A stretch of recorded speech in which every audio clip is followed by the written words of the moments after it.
ఉగ్రవాదుల కదలికలపై అన్నమయ్య జిల్లా రాయచోటిలో టెన్షన్ వాతావరణం నెలకొంది. ఉగ్రవాదుల భార్యలను పోలీసులు అదుపులోకి తీసుకున్నారు. ఇప్పటికే అబూబక్కర్ సిద్దికి, మహమ్మద్ అలీని అరెస్టు చేసిన ఎన్ఐఏ అధికారులు ఇద్దరు ఉగ్రవాదులను చెన్నై తరలించి కోర్టులో ప్రవేశపెట్టారు. వీరు రాయచోటిలో 25 ఏళ్లుగా నివాసం ఉంటూ స్థానికులుగా చలామణి అవుతున్నారు. అబూబక్కర్ సిద్దికి రాయచోటికి చెందిన మహిళను వివాహం చేసుకున్నాడు. మహమ్మద్ అలీ సుండుపల్లికి చెందిన మహిళను వివాహం చేసుకున్నట్లుగా పోలీసుల విచారణలో తేలింది. మహమ్మద్ అలీ స్థానికంగా కిరాణా షాప్ నడుపుతూ ఉండగా అబూబక్కర్ సిద్దికి బట్టల దుకాణం నిర్వహిస్తూ ఉన్నాడు.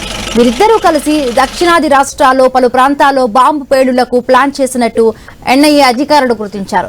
మోస్ట్ వాంటెడ్ లిస్ట్ లో వీరిద్దరూ ఉన్నట్లుగా సమాచారం. ఉగ్రవాదుల భార్యలకు రాయచోటి కోర్టు 14 రోజుల రిమాండ్ను విధించింది.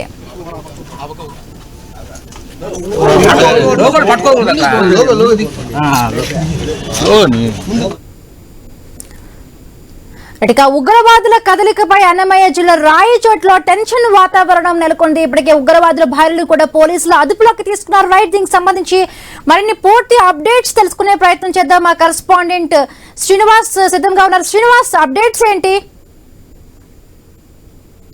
ఏదైతే ఉగ్రవాదుల కదలికల పట్ల ప్రస్తుతం ఎన్ఐ అధికారులు ఇంట్రాగేషన్ మొదలు పెట్టడంతో పాటు వాళ్ళు పహార కూడా కాల్చారు.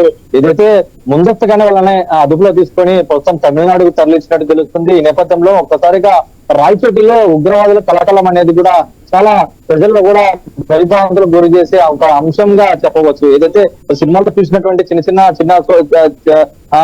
చిన్న సంఘటనలు కూడా భయభ్రాంతులకు గురైతే నేరుగా వాళ్ళ మధ్యలో ఉంటూ సామాన్య ప్రజలుగా చలామణి అవుతూ వస్తున్నటువంటి అబూబక్కర్ సిద్దిక్ గాని, మహమ్మద్ అలీ గాని ప్రస్తుతం ఉగ్రవాద కార్యకలాపాలకు చాలా కీలకంగా మారాడు అనే సంఘటన కూడా ప్రస్తుతం రాయచోటి ప్రజల్లో ఇప్పటికీ కూడా వెళ్ళడం లేదు. అయితే పోలీసులు మరోవైపు వీళ్ళేదే కుటుంబ సభ్యులు గాని, లేదంటే భార్యలు గాని వాళ్ళ పిల్లల మీద ఎంతమంది విచారణ కూడా వేగవంతం చేశారు. ప్రస్తుతం రాయచోటి ప్రజల్లో అలముకున్న భయాన్ని కూడా వాళ్ళని భయభ్రాంతుల నుంచి బయటపడేందుకు కూడా ప్రస్తుతం రాయచోటి ప్రజలు ఆ దిశగా కూడా ఇంట్రాగేషన్ చేస్తున్నట్టు తెలుస్తుంది. ఈ నేపథ్యంలోనే ప్రస్తుతం ఏదైతే ఇద్దరు ఉగ్రవాదులకు సంబంధించినటువంటి భార్యలు కూడా అదుపులో తీసుకోవడం జరిగింది. సోమవారం అర్ధరాత్రి అదుపులో తీసుకుని ప్రస్తుతం విచారణ నిమిత్తం కూడా ప్రస్తుతం పూర్తి డేటా కూడా సేకరించినట్టు తెలుస్తుంది. అయితే దాదాపు 25 ఏళ్లుగా రాయచోటి పట్టణంలో ఎక్కడెక్కడ ఉన్నారు, ఎవరెవరు బంధుత్వంలో ఉన్నారు, ఎక్కడికి ఇతర ప్రాంతాలకు వెళ్లారు, పారానికి వెళ్లారా, లేదంటే రాష్ట్రంలో లేదంటే భారతదేశంలో ఎక్కడికి ఏ ప్రాంతానికి వెళ్లారు, ఈ 25 ఏళ్ళగా మిమ్మల్ని ఎప్పుడు పెళ్లి చేసుకున్నారు, ఎక్కడ పెళ్లి చేసుకున్నారు, మీకు వాళ్ళకి సంబంధం ఏంటి అనేది చిన్న పింటి పిన్ కూడా వాళ్ళు డేటా సేకరించే పనిలో ఉన్నట్టు తెలుస్తుంది. అయితే ప్రస్తుతం పూర్తిగా విచారణ అనంతరం కూడా ప్రస్తుతం పోలీసులు ఇప్పుడే కాసేపటి క్రితం కూడా రాయచోటి కోర్టుకు కూడా తీసుకెళ్లడం జరిగింది. ప్రస్తుతం అక్కడ న్యాయమూర్తి కూడా వాళ్ళని ఇరువురికి కూడా దాదాపు 14 రోజులు రిమాండ్ విధించడంతో ప్రస్తుతం రాయచోటి సబ్ జైలులో ఎటువంటి మహిళా ఖైదీ సదుపాయం లేకపోవడంతో ప్రస్తుతం కడప సబ్ జైలుకు తరలించారు. శ్రీనివాస్, అంటే ఇప్పటికే అదుపులో ఉన్న ఎవరైతే ఉన్నారో ఈ ఉగ్రవాదులకి అంటే నేపథ్యం ఉన్న వాళ్ళ అబూబక్కర్ అలాగే మహమ్మద్, అంటే వీళ్ళు పెళ్లి చేసుకున్న మహిళ స్థానికంగా ఉన్న మహిళ, లేకపోతే వీళ్ళు ఎక్కడి వారు, వాళ్ళకి సంబంధించిన డీటెయిల్స్ ఏంటి శ్రీనివాస్? అంటే ఇక్కడ ఏదైతే దాదాపు 1995 నుంచి కూడా దాదాపు 8 ఏళ్ల పాటు పలు రాష్ట్రాలలో పలు ప్రాంతాలలో ఏదైతే బాంబు పేలుళ్ల కేసుల్లో ఉగ్రవాదులుగా ముద్రపడి చాలా కీలకంగా మారినటువంటి ఈ అబూబక్కర్ సిద్దికి, మహమ్మద్ అలీ కూడా ప్రస్తుతం అక్కడ కీలకంగా మారారు. వెంటనే కూడా దాదాపు 25 ఏళ్ల వయసులోనే వాళ్ళు ఇక్కడికి రాయచోటి పట్టణానికి వచ్చి దాదాపు వాళ్ళు ఇరువురికి కూడా, ఎందుకంటే అబూబక్కర్ కి ప్రస్తుతం దాదాపు 52 ఏళ్లుగా చుట్టూ వస్తున్నారు స్థానికులు. అలాగే మహమ్మద్ అలీకి కూడా 48 ఏళ్ళు చెప్తున్నారు. అంటే దాదాపు 23-25 ఏళ్ల వయసున్నాగానే ఇక్కడికి రాయచోటికి వచ్చినట్టు తెలుస్తుంది. ఇక్కడ ఒకరు రాయచోటి పట్టణానికి చెందినటువంటి ఒక మహిళను వివాహం చేసుకుంటే మరో మహమ్మద్ అలీ కూడా పిండిపల్లె మండలానికి చెందినటువంటి మరో మహిళను కూడా వివాహం చేసుకున్నారు. ఇరువురు కూడా సోదరులు అవుతారు కాబట్టి ఎవరికి ఎటువంటి అనుమానం రాకుండానే ప్రస్తుతం ఒక సాధారణంగా ఒక జీవితం గడిపేదానికి ప్రస్తుతం ఉన్నటువంటి పరిస్థితులలో కూడా వేలకు రూపాయలు అమౌంట్ కావాలా, వీళ్ళు జీవించే జీవన విధానం కూడా చాలా అసాధారణమైనది చెప్పవచ్చు. ఎందుకంటే మహమ్మద్ అలీ కూడా కేవలం మహమ్మద్ అబూబక్కర్ కేవలము ఏదైతే బట్టల దుకాణం నడుపుతూ ఉన్నారు, మరొకరు కిరాణా కొట్టు, సాధారణంగా పిల్లలకు చాక్లెట్లు లేదంటే బిస్కెట్లు ఇటువంటి దుకాణాన్ని నడుపుతున్నారంటే వాళ్ళు ప్రీ ప్లాన్ గా ఎవరికి ఎటువంటి అనుమానం రాకుండా ఉండేందుకు ప్రస్తుతం వాళ్ళు రాయచోటి ప్రజల్లో కొత్తపల్లిలో ఒకరు ఉంటగిన మహబూబ్ నగర్ లో వీధిలో మరొకరు ఉన్నారు. ఇరువురు కూడా కేవలం కొద్దిపాటి దూరంలోనే నివాసం ఉంటున్నారు. ఇరువురు భార్యలు కూడా ప్రస్తుతం ఏదైతే అబూబకర్ కి దాదాపు 4 సంతానంగా తెలుస్తుంది.